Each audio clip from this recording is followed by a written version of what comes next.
Hello, everyone. Welcome, welcome. We're just letting some folks trickle in here, so I'm going to give it another few seconds or so. But thank you, everyone, so much for being here today. Welcome to Podcast Expert Tips on Growth, Editing, and Show Direction.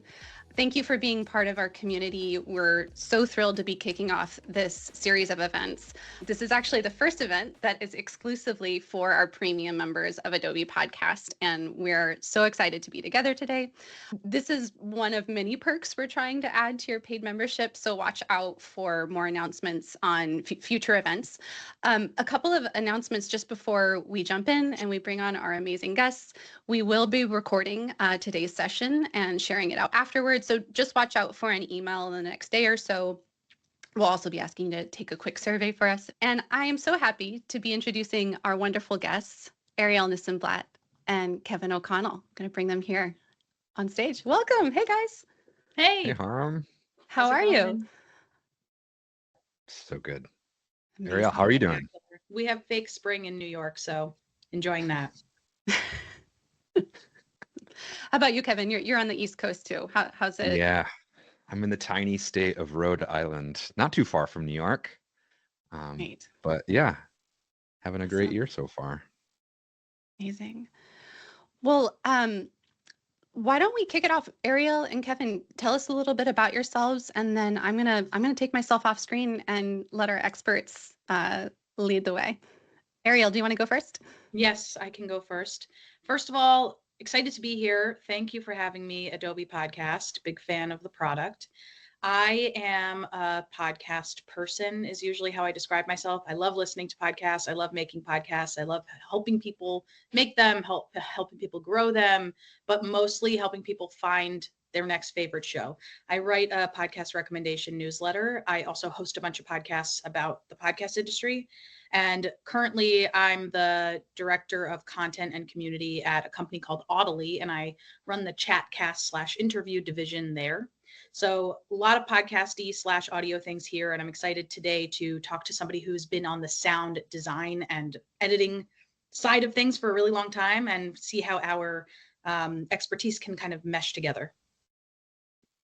Yeah, feeling the same. So glad to be here. Thanks, Harmony, for having us. Love Adobe and Adobe Podcast as well.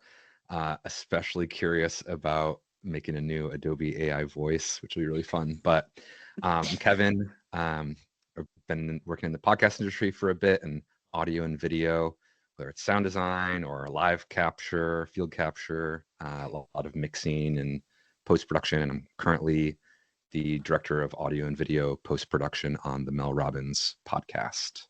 And yeah, excited to be here. Wonderful. And before we dive in, for folks that are using the chat, please keep introducing yourselves and letting us know where you're coming from. But if you have any specific questions that you'd like Arielle or Kevin to address, please add those in the Q&A section, and we'll get to those at the end. Any other housekeeping, guys, before we kick it off? I don't believe so. Ready to dive in. The only one I can think of is if anyone has we're going to be doing some listening today, just for a couple bits. If anybody has headphones lying around, it might be helpful to grab those. Or if you're watching this, press pause and grab some headphones, or you can come back always. Awesome. Great tip. All right, I'm going to take myself off screen and leave you with the experts. Awesome. Thank you again, Adobe, for having us. Excited to have this chat. Kevin and I have known each other for a while in the podcast space, and I've never really gotten to chat with you about the craft of it all, so I'm pumped about that. We are today going to touch on a bunch of things. First, we're going to talk about what good audio is, in quotes. We're going to talk about how to gather that good audio and what to do with it, how to shape it up into a story. We're going to talk about how Kevin makes stories on audio and sometimes video, right? Storyboarding techniques and theories, and other things like that he's used to shape his creative process. Then we're going to go into some of the marketing aspects. We're going to talk about making a popular show and sustaining it. And then we'll have time for Q&A. Like Harmony said, Feel free to put questions in the Q&A tab and keep comments and all other fun things, like if you want to say nice things about us, in the meeting chat. Before I dive in, I would love to know who we're speaking to today in terms of where you're at on your content creator journey. That's really helpful for us because it allows us to speak directly to you. And if you want to tell us if you have a podcast or if you're thinking of starting a podcast, feel free to drop the name of it in the show. In the show notes. Feel free to drop the name of it in the chat so that we can see it and maybe reference it. That's always fun to do. So Kevin, let's get into your background. We're going to talk about quote unquote good audio, but before we do, can you talk to us about how you got into making audio and the creative space in general? Yeah, great question. I'm also really looking forward to turning the tables and hearing more about marketing in a bit, because I think it's so important, especially hearing it from you. I got into audio and the creative space through music, actually, originally, where I was playing a lot of instruments and playing in bands, I went to music school, and then discovered the studio and all the things that can happen in the studio. And right across the hallway from our recording studios were the radio studios, where a lot of broadcast happening and early podcast work was happening. And it kind of just opened up my eyes to this entire world that I had no idea existed. And a lot of the narrative storytelling that happens through, maybe lyrics and arrangements of music was happening through voice and capturing audio in the field or in the studio. And then when I was living in Boston, I discovered a small community recording space and classroom and started doing a lot of work there. It's called the PRX Podcast Garage. And I met a lot of, new creators, a lot of folks that are here today. So probably in a similar space of figuring out, do I want to make a podcast? Should I make a podcast? What it is about? What do I care about? How do I go about doing that? If I already have one, how do I make it better, more efficient, or monetized, or all those things? So that was my journey in. How about you? What was your way into podcasting? I loved listening to podcasts and had no clue that I would ever work in the industry at all. I started listening in 2014 when Serial came out. Mm-hmm. And I then was like, I need to do everything that it takes to work in this industry. So that's what led me to start a podcast recommendation newsletter, which allowed me to make contacts with people in the podcast space, and things evolved from there. So I really just come to it from a place of loving the craft and loving the people who make the things. I love that. That's so cool.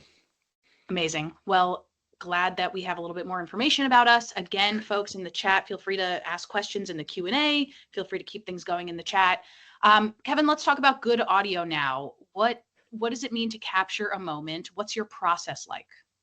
Yeah, there's some things to think about when we're talking about audio, but good audio, you probably hear, if you've ever taken a podcast class or joined a webinar of some kind, you may have heard that phrase, good audio, which is obviously the most subjective phrase when it comes to capturing audio. Some things that I've always thought about, especially in teaching or doing the capture myself, is just trying to capture a moment. That moment could be a 2-hour conversation around a table. That moment could be in a time, in a place, in a space that may sound a certain way, but trying to capture that moment and then bring the listener to that moment, to that space with those people. There's a lot of different things that might inform that whether they're technical or content-based or decisions that you're making if you're interviewing someone, those kinds of things. But that's a really great framework as you go into bringing someone in, to bring the listener in and capturing the audio that you want to convey to them. Often ask, what are we recording? Is it a person? Is it a place? Is it a thing? Is it an animal? If you are recording someone, what do they sound like when you're actually just having a conversation with them? How can you capture that moment and that energy in that sitting as accurately and as representatively as you can? And then flipping it, who is listening to the show? Like, who are you going to be sending this link to when it's done? And trying to meet them where they are. Are they listening, in their car? Are you hoping someone sits and listens silently? Or are they, hoping to grab them on their commute? These are all things that might inform how you're capturing audio and how you're assembling it later on when you're actually editing. And finally, which is maybe the biggest question we all ask ourselves when we're making a podcast, is why am I making this show? Like, what is the purpose of this audio, of this podcast? What am I trying to accomplish? What am I trying to convey? Why do I actually make this for myself and for other people? A lot of those questions will inform what that good audio is. And then you might have your own definition of good, because good might not just be that clean, completely no background noise studio sound. It could be, you are capturing the stories of farmers and you want to be able to hear machinery and the outside and the wind a little bit, some rustling, or it could be you're in a high school gymnasium and you're having that echo and you hear basketballs bouncing. So good audio, I think, is really representative of the story, of the content, why you're there and why the listener's there. Awesome. Yeah. Somebody pointed out in the chat that good audio is extremely subjective, which of course, but I think you as a creator over time will develop your threshold for good audio, what is passable to put out into the airwaves. And I think it also sort of refers to the idea of like getting good tape, right? Do you want to talk a little bit about that? Like getting the thing that's like, oh, wow, people are going to love this. Yeah. Absolutely. Like that top layer, that content and energy around the show is, kind of our guiding principle. But then when you, as you're saying, like dig down technically, is this really audible? Is it clear? Is the thing that the person, place, thing that you're capturing, is it really representative of how that sounds in real life and then how it sounds through headphones or on a speaker? So there's a lot of really great approaches to capturing that are technical, that will help you capture something that's going to be listenable and digestible by the listener. So making sure on a technical side that your levels aren't too high or too low, so that you're not distorting, or that you don't have a super low level that you need to compensate for later, that you're using the right microphones or that you're using the right room. Those are all technical decisions that will help capture really great audio. That for newer folks too, that are maybe capturing in a space that might be a little bit more tricky to capture audio in, I've also told people that are starting out is you can always make audio sound like it's somewhere, or you can always add in the grass rustling or the tree branches rustling. When you have that in your audio, sometimes it's harder to balance and take out. So think creatively in your pre-production or planning process before you record. All these early questions on this slide deck here, this slide here are you can plan your audio capture to be a little bit more strategic so you have more options later on. But there's really awesome resources out right now too about microphone choice and recorders and the different platforms you might be recording if you're doing an interview or recording in the field, or most cities too have a podcast studio these days, which is awesome. So there's a lot of options there for capturing really, really great audio. And at the end of our conversation, when we have Q&A, we can definitely get into some microphone and other tech suggestions for people, depending on what stage you're at. So feel free to put those questions into the Q&A tab over there.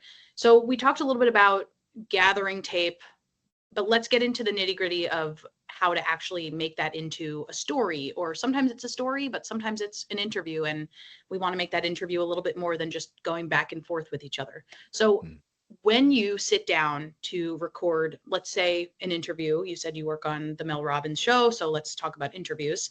What are you looking for, and what are you making sure to watch out for as you're listening, as you're monitoring the recording? Great question. I love to start with everyone seated, and we record in the same space. So our interviews are at a table seated in our studio. And for other shows that I've worked on, treat it similarly, where we bring the host and guest in and get everyone comfortable and just feeling warm and relaxed, not thinking about the microphone in front of them or the lights or any sound panels on the wall or any other tech or anything like that, or even anyone else in the room. Just getting the host and the guests are really comfortable and familiar with each other and feeling really good about being in the same space and conversing, and giving that some time to settle in, and then slowly introducing tech and a microphone and all that kind of stuff. I love to get people seated comfortably so that if you take that time, that 5 or 10 minutes to let them get comfortable, they're going to kind of fidget a little bit. They're going to change the way they're seated, and then they'll end up in a place that is very naturally neutral and comfortable for them. And then I bring the mic in and place it in a really kind of just not out of sight, but out of the way, so it doesn't feel it's too much in their face, kind of tucked in underneath them so they can still see across the table if they're there. Or if I'm setting someone up remotely, we'll do the same thing if they're looking at their computer. So don't want them to feel like there's a big barrier between them. As they're talking, I love to get levels and get their natural speaking voice. Let's go into that. What does it mean to get levels? Definitely. Get levels is the way of taking the mic signal that you have. It's going to go to maybe a recorder, which we'll talk about in a little bit. A digital audio recorder, or into a remote recording tool on your computer. So maybe it's a USB mic like this one, just plugs straight in your computer, or an audio interface, which is basically a box that you plug your microphone in, and then that plugs into your computer, and it allows my voice to be captured through the microphone, through the cable, and into the computer or recorder that we're using. And getting levels is making sure that I'm getting a level from the microphone, which is the signal of how, I'll use the terms loud or soft for right now. It's a good way to frame it. How loud or soft the volume is of my voice through the microphone, through the cable, in the computer. And like we started out, getting good audio is not too loud and not too soft. So we're utilizing the equipment that we have, and making sure that the level volume, which we call gain, you've maybe heard that term before, microphone gain, that the gain from each microphone, if it's an interview, that they match, that they're getting in that same kind of comfy space where they don't peak too much and they're not too low, and they're very similar to one another, just to give us a really great starting place when we get into editing and mixing and anything like that. Okay, so that is really thorough when it comes to setting up and making sure your guests are comfortable. And you might not have too much input on this with the show you're currently working on, but I am curious about how you think about the actual content, the stuff of the interview. So how do you make sure that the interviewer is actually asking questions that are interesting and helpful? And how do you make sure that the interviewee is actually giving information that doesn't sound like a soundbite? Such a great question. Well, for those of us here that might be working on a show where you're on the team, or you're supporting someone who's creating a podcast like a host, or you're the host yourself, there's a lot of things that you might be thinking about in that realm. The first that comes to mind is post-production and editing and mixing and all that kind of stuff. Production starts in pre-production, before you're at the table, before you're in the interview, that you're doing all of the pre-planning before you get behind the mic to make sure that you are comfortable and researched and ready to go. You might know if it's an interview show, or if you're interviewing someone for a longer form narrative podcast, whenever you're speaking with someone else, that you've just done your research, you're prepared, you have your notes, that kind of stuff is really helpful. With working with someone else, that might look like a pre-production meeting where you're working together to get to the same place of feeling prepared and having the question list reviewed and maybe modified in some way. And if you're the host yourself, maybe it's a little bit more control that you have. You can do that on your own time. But getting yourself to a point where you sit down at the table and you have a format and kind of overarch of the conversation ready to go, that you know how you'd like it to go, ideally, but then you have some tools in your toolkit that say, okay, if we go down this road and we start talking about this topic, I have ways to steer back slowly towards my objectives in the interview, or maybe you decide to go down that rabbit hole for a little bit because it's really interesting and wasn't as planned. But production totally starts in pre-production planning. I love a natural conversation that sounds, human. It sounds like we're at the table. But there's also a reason why we have this person that we're interviewing. So kind of balancing those two things through natural conversation when you're starting out the interview. I love an interview that isn't formulaic at the start, where you're not, doing an intro while they're sitting at the table with you, while you're not talking to the audience or whatnot. When you first start off very conversationally, and then towards the end, you can kind of loop back and maybe do the intro portion, or do that when they're not even there anymore. But having that human, we're sitting at a table, having a conversation. There's a reason why I brought this person in to talk to them, but still having your own question list, topic list, kind of game plan going into it, I think is really, really helpful. Yeah, agreed. And I want to go back for a second and share two pieces of advice, but also things that I've learned along the way, mostly with doing remote recording, which I imagine a lot of people here who are watching us either live or later are going to be involved in, just because studios are great, but they're probably not as accessible for most people. They're much more expensive. There's a lot of things that go into scheduling. Remote recording might just make things a lot easier. So one thing that I've noticed that I've now implemented into my interviews when I record remotely is I make sure to explicitly say to my guest that they can feel free to mess up and that I am going to be editing this. And I even then mess up myself, whether it's right then or later on, to show that, like, and then actively say, oh, I'm going to be editing that out.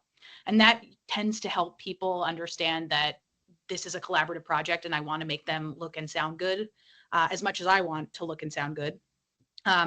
So that's one thing that's been really helpful. The other thing is building in about 10 minutes at the front of the show, at the front of your interview, and a few minutes at the end of your interview for a warm up and a cool down. Warm up is probably going to be a little bit more utilized, where that's where you have the conversations. That's where you make sure that they sound and look good. And then the cool down is just so that you're not rushing off at the end. Maybe you can let them know then when the episode is dropping, or if you're going to be creating cool episode assets to promote on social media, where would they like to share those? Questions like that. So those two things have helped me along the way for sure. That's so great. I love that, planning your own little mess up and restart to give them just show them that we're not live and we're not, this isn't set in stone. Yeah. Like, give yourself the grace to just re-say the thing that you stumbled over and sound the best you can. That's awesome advice. It'll make it easier for everyone. And you'll notice, even when I'm doing this conversation today, I tend to, if I mess up, go back and say the sentence again, even though we're not going to be editing this, but it's kind of something that I've just gotten used to. So that's an interesting quirk that I picked up along the way. So great. All right. Kevin, you brought us some audio to listen to that I would love for you to set up for us. Tell us what it's from, and then tell us your relationship to it, why you chose it, and then what we should listen for. Absolutely.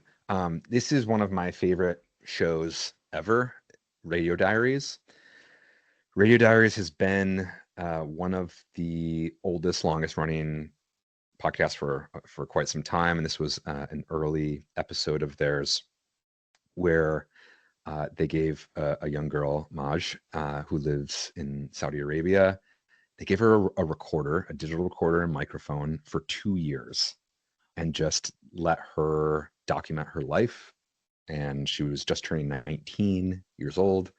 And they've always told really interesting, just fantastic stories. And they've always empowered the people who are telling the stories to tell it in their own terms, empower them to record and kind of be the producer, the host, and all encapsulating.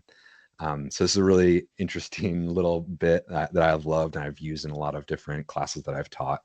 And I'll let it speak for itself. This is Majd. I live in Riyadh, Saudi Arabia, and I turned 19 today. Oh, okay. That's my alarm. It thinks I'm asleep. It's 6:45. I'm just here in my room and I'm about to do my morning stretches. I like to count in Japanese when I do them.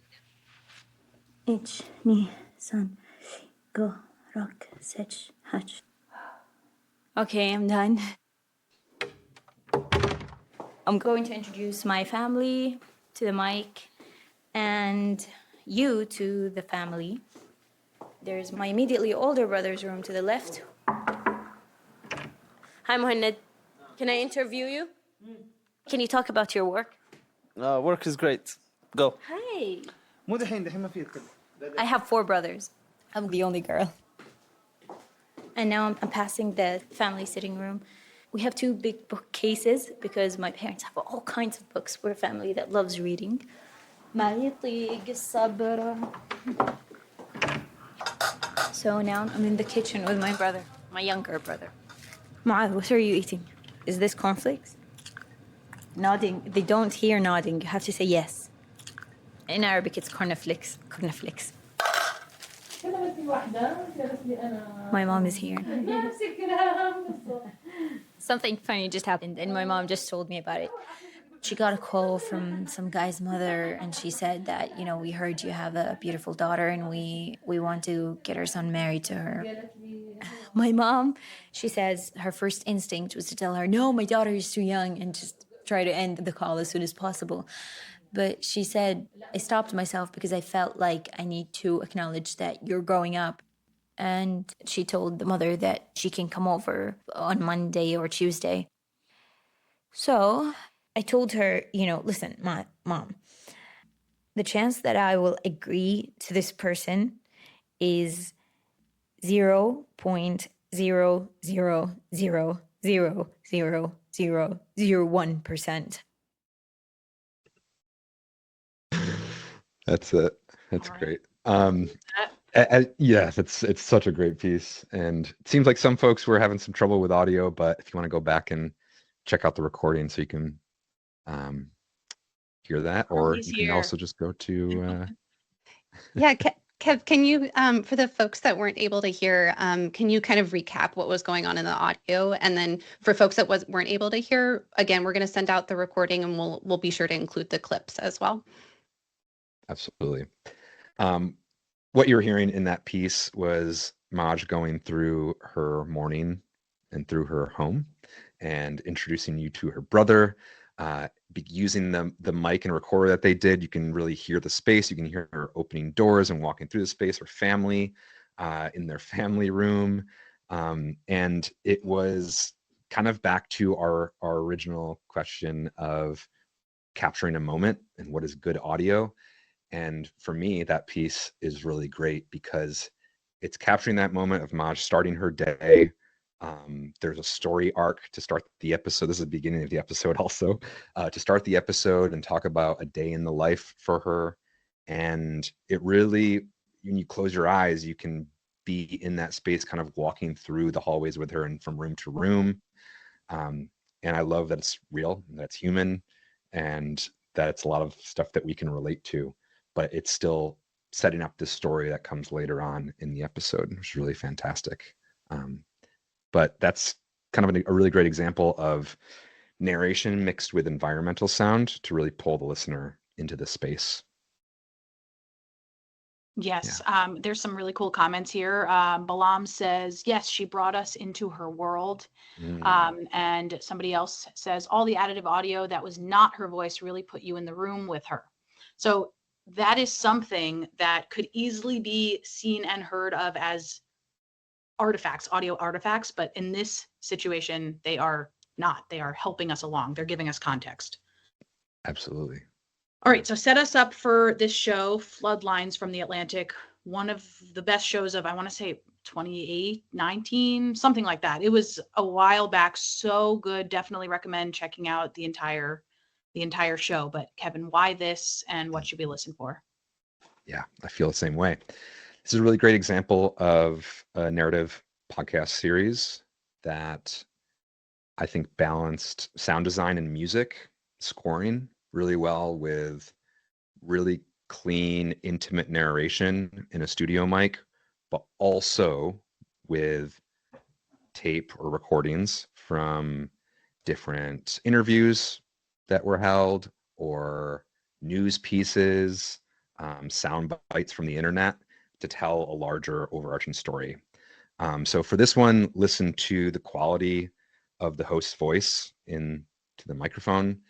Listen to some of the interview tape that's happening isn't in a studio, which you can tell. And then you listen to all those sound bites from the news that they use to tell the story and set up.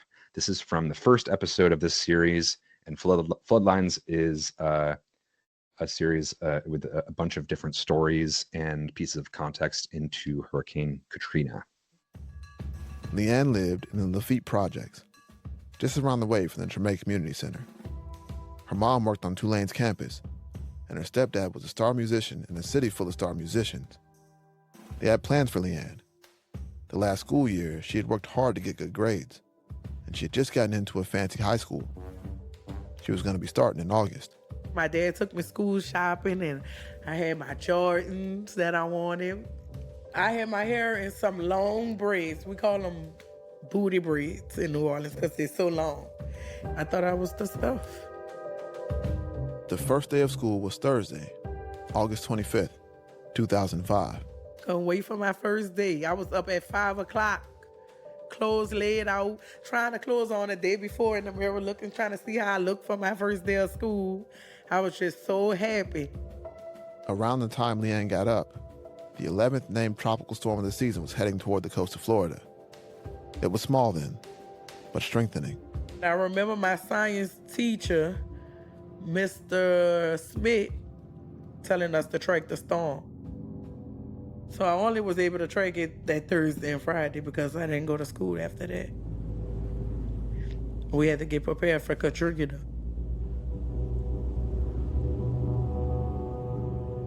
News anchors and meteorologists first started calling the storm Katrina on August 24th, a Wednesday. That's when it gained the 39-mile-an-hour winds needed to become a tropical storm. It came up from the south and east of Florida. You are looking at Tropical Storm Katrina, and residents in South Florida are keeping a very close eye on the system. It could become a hurricane before it moves in late tomorrow or early. It became a weak hurricane for a couple hours. Then it made landfall just north of Miami. The hurricane came ashore with winds of 80 miles an hour, barely. It crossed on us. So I was thinking we could probably just move on since Sure. some folks weren't able to hear. But again, we'll send out the recording afterwards with the included clips. Will do. sounds good. And thank you, Harmony. We will summarize the clip. We'll talk about why Kevin liked it. We'll talk about how you can use the lessons from that for your own productions. It sounded like some people could hear it and some people couldn't. I'm sure that's partly our fault, partly the internet's fault, partly whatever, a secret third thing. So, Kevin, what was this clip about? Yeah. This clip sets up the kind of introduction of the storm to the general public, where there's an individual story. There's soon to be later on in the clip, the kind of news headlines that start when it's a little bit ambiguous. There's some really fantastic music and scoring to help pull the listener along and feel and be part of the emotions that I think the producing team was hoping to convey. And it's really great too, because it's all different audio. It's all different kind of quality, or, you know, what good audio is. And the interview that's included, it's a little roomy. It sounds like they're in a space. It doesn't sound like they're in a tight, really like soundproof studio, though it does for the narration. So the kind of intent behind the audio, that you'll hear the news clips later on too, really help tell and set up this introduction to, you know, everyone was living their everyday lives, and then these news things come in. And one of the really great things about the news portion too that I love is they take each clip and put it in different parts of the stereo field, which basically just means from left to right or anywhere in between. So it sounds very scattered. There's one off to the right a little bit, there's one off to the left, and it goes back and forth and puts the listener in that place of maybe confusion that some folks were experiencing at that time, or all these different stories that and news articles or pieces that maybe we're telling a slightly different thing. It's really fantastic audio storytelling and really well written and narrated too, which I love.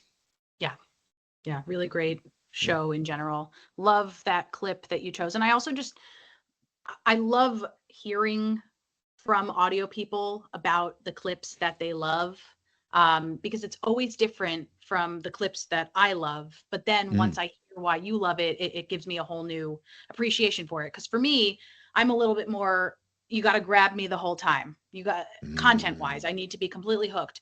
But now I'm also paying attention to the extra sound bites that crept in that might have hooked me without me even thinking about that. So how, just before we move on to the next slide, what do you think is step 101 if I wanted to start doing that in an interview show? How can I play with sound like that? Ooh, that's a really good question. I've worked on a lot of shows that started as interview shows and that were like, it'd be great to have some external sound bites or pieces from this thing or that thing, or I'm going to an event, I'm going to record that. It'd be great to bring it in during the interview. I always love using the interview or whatever our kind of foundation audio is as the starting place that will help dictate what we bring in. Earlier in this episode, which we didn't hear, the narrator describes second line music, which is, brass bands in New Orleans. And during that time, you start to hear that music kind of come up and pop in. It's a very contextual. It helps narrate what he's describing as these bands. And if you had never heard those bands before, you're like, what does that sound like? You can only describe it through words, and then they bring in the recording. So things like that to help pull in context. So when you or your guest or whoever's on the recording using the context of what's being spoken to then maybe bring in some bites that they're referencing, rather than just having them narrate and describe through words, pull in the thing that they're actually talking about as context, and it can help break up the conversation if it's a narration, if it's an interview show. It can make it more interesting and kind of pull the listener in for a moment, and just be true to the original thing that was being referenced, which I like a lot. Amazing. Thank you, Kevin, for explaining that. Now let's jump on to how to storyboard. So first of all, let's define storyboard. I know some people probably use this in their practice. Some people probably do it without knowing that it's called this. So what is storyboarding? It's a great question. I would love to hear your experience with it too, with people that you've worked with. Storyboarding means a number of things. I think in its infancy stages, starting out, especially for new shows or people who are thinking about making a show or maybe just started and want to kind of dig a little bit deeper, starting to think about format, because your storyboard might be dictated completely by your format. So storyboarding is all about shaping an episode, kind of what sections or segments are happening when. This can exist with a really curated and produced narrative show where there's narration and music and external audio that you're bringing in, clips, that kind of stuff.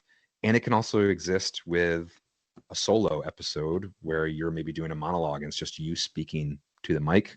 And maybe it's scripted, maybe it's not, but there's still an arc. And the storyboard is the kind of assembly of all the different sections to help tell the overall story of your episode. Same thing exists in interview shows where you might be holding an interview and then perhaps you're moving those sections around to help have a better arc and kind of tension and release in the storytelling in the interview. So helping shape the episode. And by starting with the format, which we'll check out in a sec, we brought in a couple very simple examples of formats, which we can see in a moment. It's kind of what happens when and creating that arc. For storyboarding and kind of filling in the blanks of your building blocks, think about that purpose of the show that we talked about early on. Why am I doing this? What am I trying to convey?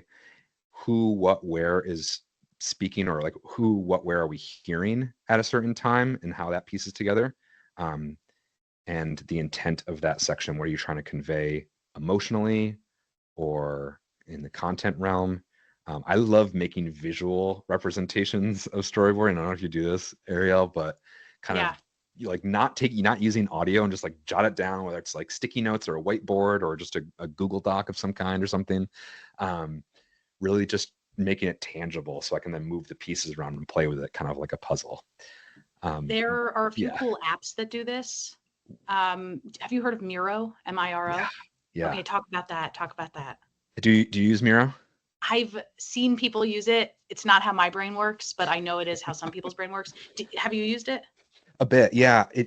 A lot of, being in post-production, I am only kind of part of that process. I don't lead the process typically, but for some shows that I've helped out with, they've used Miro or just used literally a wall like with sticky notes and Big yeah. Jam. Yep.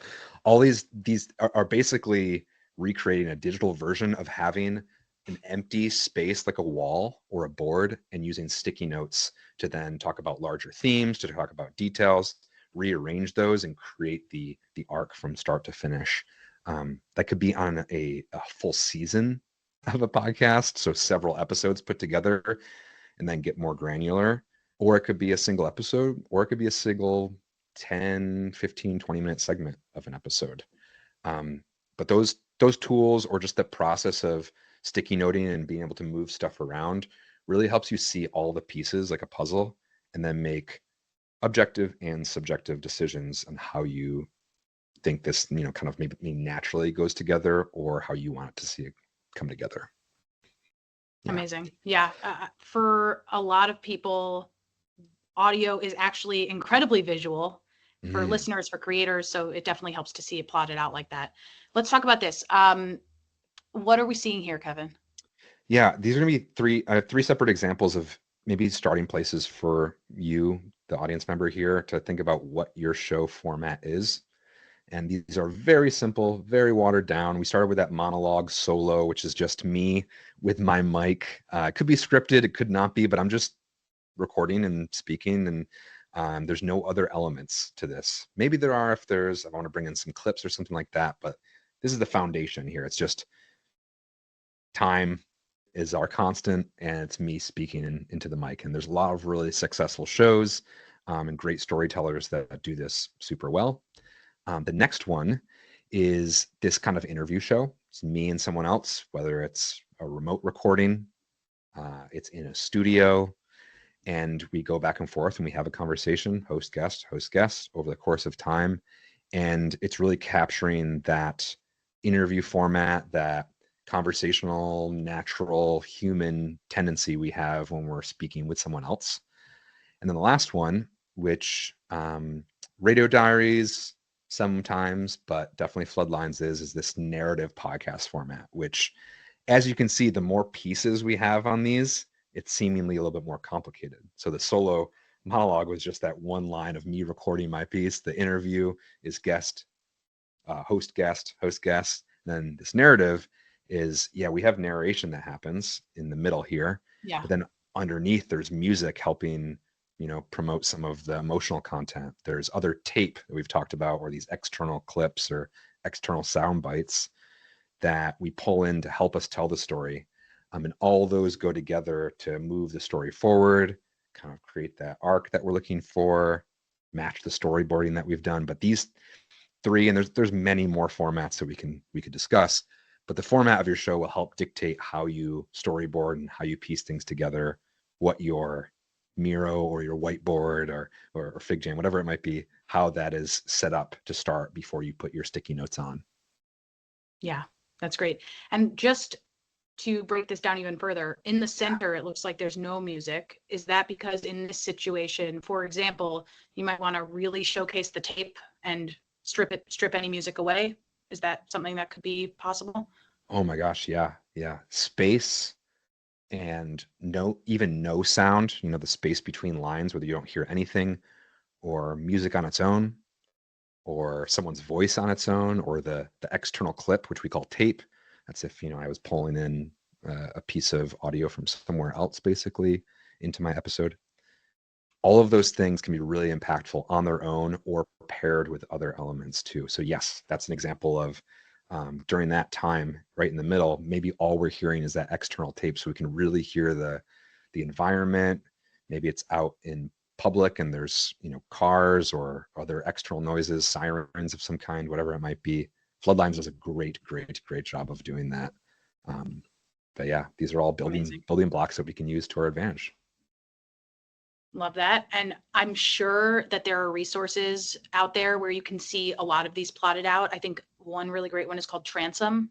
You probably know Transom, Kevin. Love them. Yes. Love Transom. So we can put a link to that in the chat so that people can check it out. It's basically audio university in reading, and it's great. But let's talk about next steps. So you've made the podcast. You have made it beautifully. You figured out all the storyboarding. You figured out how to really capture people. But how do you actually get people to listen to the show? How do you engage with your listeners? How does sound impact the fandom that we're hoping to cultivate? So first, let's hit what makes a great podcast. First, a recommendation from you. What's a great podcast in your opinion, Kevin?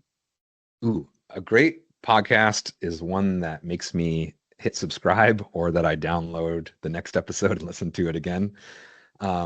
I think a great podcast, and I want to hear your answer too, Arielle, is just something that meets me where I'm at. You know, I think art and media are all about timing, especially podcasts, where I need to be in the space personally in my own life to be able to receive that story. So something that's universal enough where it can capture your broad audience and pull them in, but also specific enough where it's really telling a story and taking me on that journey. What do you think? What makes a great podcast for you? So many different things, and I'm gonna get specific with this. See, I repeat myself if I messed up on the way I speak. Okay, so first, I listen to a lot of news podcasts that are great because I like that information in order to feel like I know what's going on in the world. And they are technically pretty great too. They're just not always taking into account the beauty of the tape and leading it in and out with some music because they don't have time for that. And that's okay.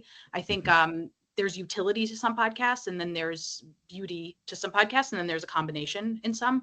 I listen every day to a podcast called Today Explained from Vox Media. That is a combination. They do a great job being really creative, and then they do a great job really giving you the facts. So I love that. And the way they weave in music is also very interesting. I listen to a podcast called The Best Advice Show, which is quick, a few times a week, where this guy, Zach, invites people on to give him advice. And he weaves the story in and out with some clips and some music. And it's a great way to explore the scoring of a podcast. There are so many more. I write a podcast recommendation newsletter, so feel free to get in touch with me if you want more specific recommendations. Kevin, you work on a big podcast. How do you engage with your listeners? So many ways. The host of the show, Mel Robbins, is fantastic, I think, at engaging with the listener during recording and really taking that person on the journey and speaking directly to them and saying, hey, we're here together. We're on a walk together, or on our commute together, or a drive, or sitting in our living room or our backyard. And it's just us. It's just us. It's me and you. I really think that's an important part about making any show, is making sure that you're making a show for someone, and a show, that has a really broad audience is obviously fantastic. And so is a show that has a really specific niche audience of, 10 people. It's where and how you're bringing someone along on the journey is important. But Arielle, with the shows, with podcasters that you've worked with, how does someone who's early in their journey start to do that? Start to make a show for a certain type or certain person, how do they capture that audience like that?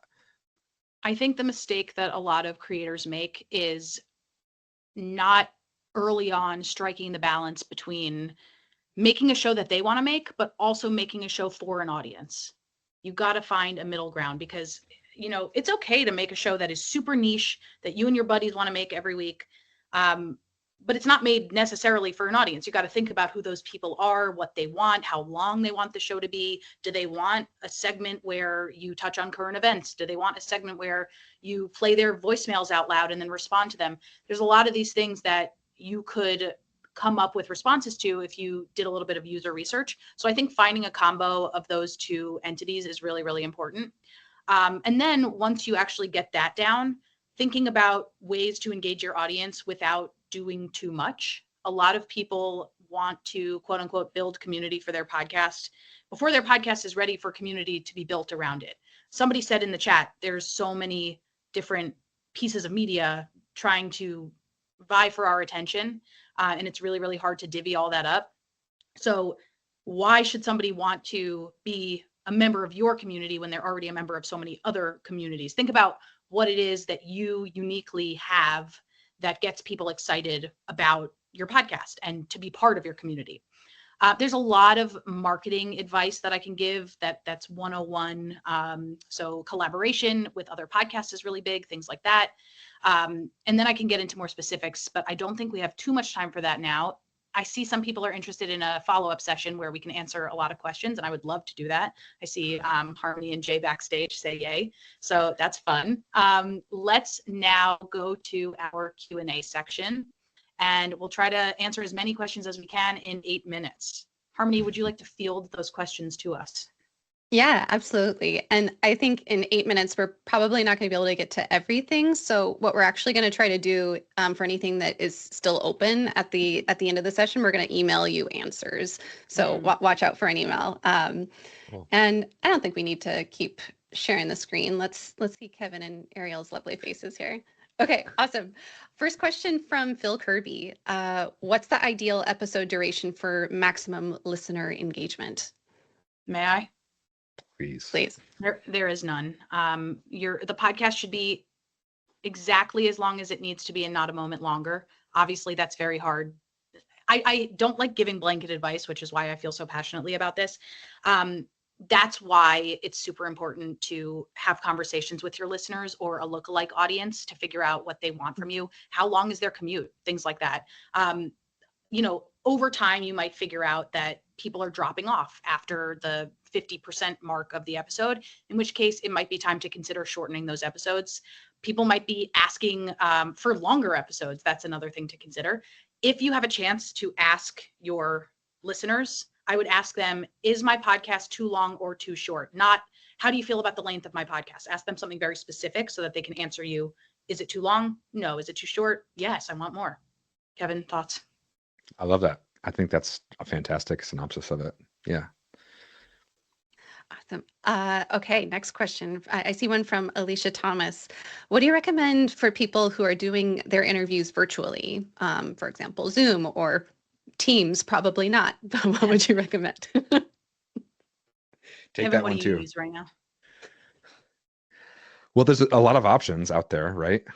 It's like Teams, Zoom, Riverside, Descript. There's like a million ways. I'm pretty sure is maybe this is too proprietary. Is Adobe in the realm of remote Adobe recording? Podcast. Yeah. That's it. Yeah, obviously. So I feel like with all of these options, choosing the one that's right for you. But regardless of the tool, I think is just the approach of trying to make it feel as natural and comfortable as possible.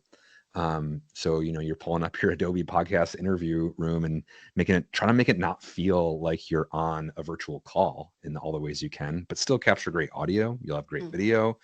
All your files will be synced and ready to go, which means, if you can just take the files from Adobe and start editing an Adobe podcast quickly, but, trying to make it feel natural and not as remote, I think is something that we all could use right now with the last several years of being so remote and remote recording. Arielle, what about you?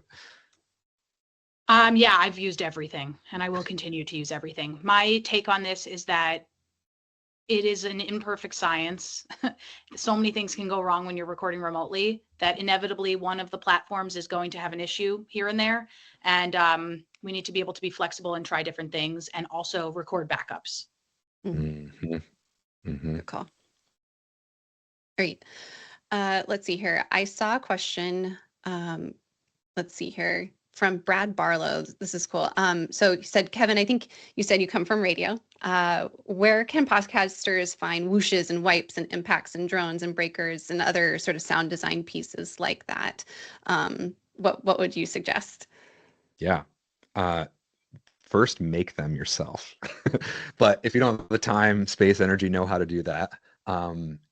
Artlist.io is really great. which integrates pretty seamlessly into Adobe products too. So you can have a gigantic library of stuff to choose from, sound effects, music, etc. That's been my go-to lately, but there's also, if you're looking for something outside of that, there's a lot of really great options as well. And there's not, there's stuff on the internet too that is not protected by any copyright as well, where it's just open, free domain to use as you'd like, which is also a great starting place as well. Nice. Awesome. I see one from Dave.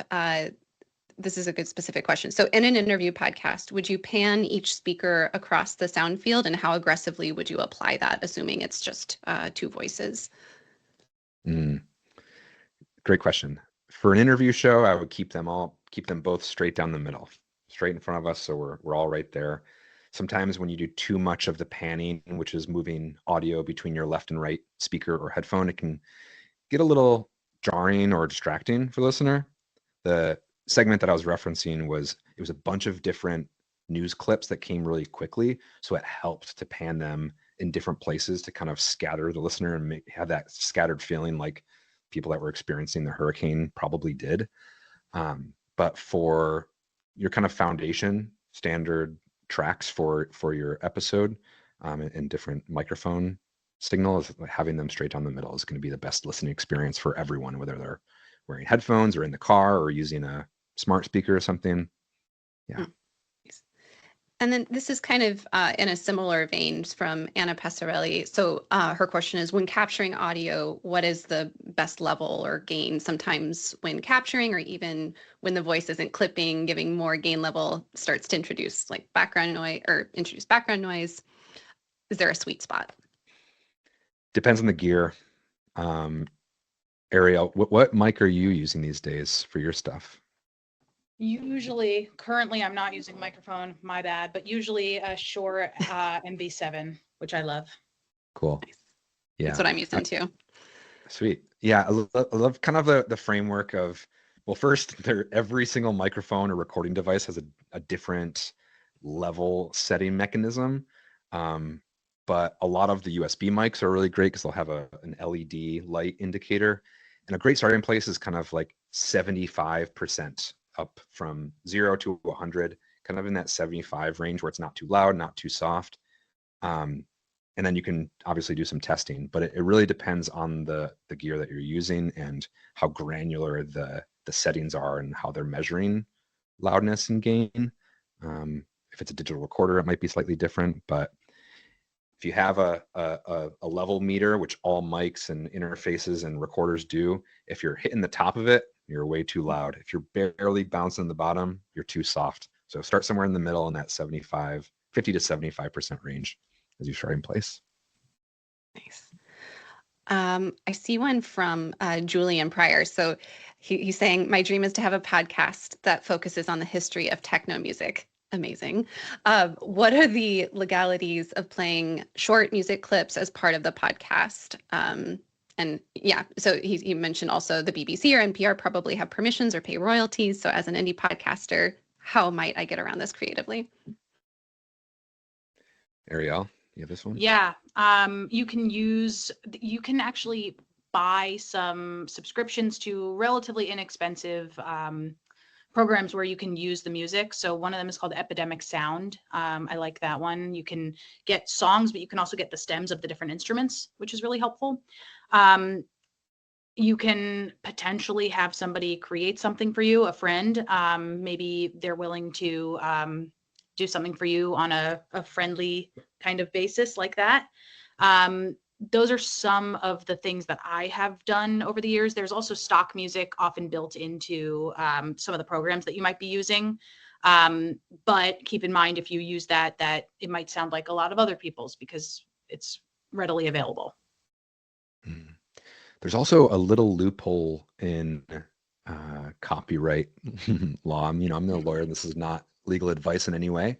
But for a lot of shows especially music shows that are out there, if you're analyzing or critiquing the music, and you should definitely check out this specific law and area for exploration. But if you're critiquing the music in any way, you're able to include it in your podcast, in your show. But I think there's a pretty well-defined kind of set of criteria for that. So check that out for sure. Awesome. Well, we are 1 minute past the hour. Thank you, everyone, for such thoughtful questions and for such a fun chat and all of the feedback. We really appreciate it. We're going to work to improve these time over time. So thank you so much, Arielle and Kevin, for your expertise and guidance today. So again, we will send the recording out to everyone that attended today. Please, if you haven't already, go ahead and fill out that survey. We want to make these sessions better for you. And thank you so much for joining us today. Thank you. Thanks for the opportunity, Harmony. Thanks, everybody.